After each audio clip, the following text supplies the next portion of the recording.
In 1773, the British pass a new law, cutting the price of imported British tea. That's bad news for American tea sellers who are going to take a big hit to their profits. The Patriots seized this as an opportunity for a memorable protest, staging tea parties in Boston, New York, and other harbors. The Sons of Liberty, the folks behind the Boston Tea Party, realized that they were going to provoke the British government into doing something really harsh. That was precisely the point. What they hoped to do, and what they succeeded in doing, was to convince more Americans that those British government officials really are bad guys. More than 100 rebels board 3 ships and throw 45 tons of tea overboard. The ploy works. A furious British Parliament drops the hammer on Boston.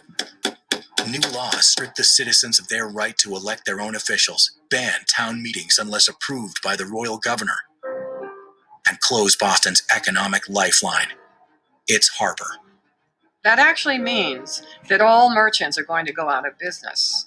And what the king is doing is putting a stranglehold on the economy.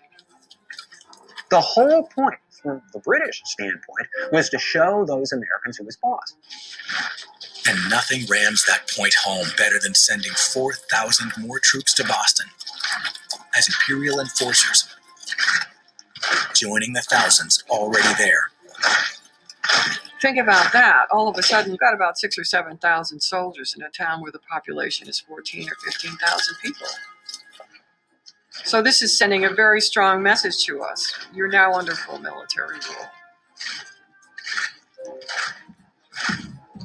All of this plays right into the hands of Joseph Warren and the Sons of Liberty, who want the colonists to see the British as tyrannical foreign rulers rather than their fellow countrymen.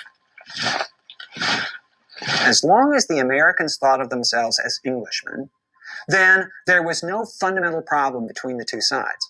And then there came a critical point at which they realized, we're not really Englishmen, we're Americans. And once the Americans began thinking themselves as Americans rather than English, then the die was cast, and the revolution became inevitable. And in less than a year, what began as a dispute over paying taxes will erupt into all-out war.